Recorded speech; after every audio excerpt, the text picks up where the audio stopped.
गरुड़ पुराण की कथा आती है कि यमराज जी एक तोता को देख के हंस गए।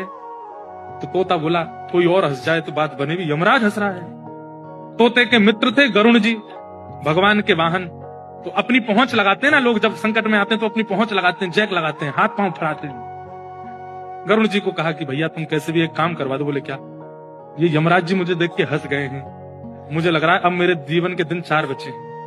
तुम कैसे भी भगवान से कहकर के मेरी जो जीवन अवधि है उसको बढ़वा दो, क्योंकि मुझे पता है कि ये यमराज जी तभी हंसते हैं जब किसी को उठाना होता है। गरुड़ जी बोले भगवान से बाद में बात करूंगा, पहले तुम मेरे पास आओ, बैठो मेरी कमर पे। गरुड़ जी उड़ा करके उनको 7 समुद्र पार एक गुफा में ले गए और वहां भीतर ले जाकर के छोड़ दिया। बोले यहाँ रहो, यहाँ कोई नहीं आएगा, और ये 2-4-10 दिन यहीं बैठे रहना, सब ठीक हो जाएगा अपने आप। और मैं जाके भगवान, मैं यमराज जी से बात करता हूँ, भगवान को छोटे काम के लिए क्यों बोलना, मेरी पहुंच तो सब जगह है। मैं भी रसातल में जाके यमराज जी से कहता हूँ तुझको नहीं लेके जाएंगे, ठीक है? तोता बड़ा खुश हुआ, बहुत बढ़िया है, मैं यहीं रह लूंगा 4-5 दिन। यमराज जी के पास गए सीधे गरुड़ जी।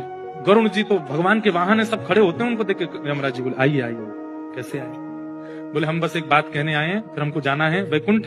हमारा एक मित्र है तोता, वहां का, उसका ये नाम है। बोले अच्छा, तुम उसको देख के हंस गए थे परसों, क्यों हंसे थे? कोई योजना बन रही हो तो मत बनाना। अच्छा, उस वन के तोते के बारे में? बोले हाँ, मैं तो उसको देख के इसलिए हंस गया था, मैंने कि देखो कैसे कर्म की विधि, ये अभी यहाँ बैठा है और इसकी मृत्यु 7 समुद्र पार एक गुफा में बिल्ली के खाने से होगी, और मैं ये सोच के हंस रहा था कि ये 7 समुद्र पार पहुंचेगा कैसे। तभी यमराज जी बोले देखो देखो आ गया। पीछे देखा तो उस तोते की आत्मा आ रही थी, मर गया।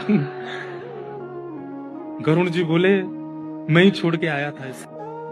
आप कौन से जन्म का अब भोग रहे हो आपको नहीं पता है भैया, वो नहीं टल सकती है। इसलिए प्रसन्न रहो, नाम जपो, कथा सुनो, खूब आनंद से रहो।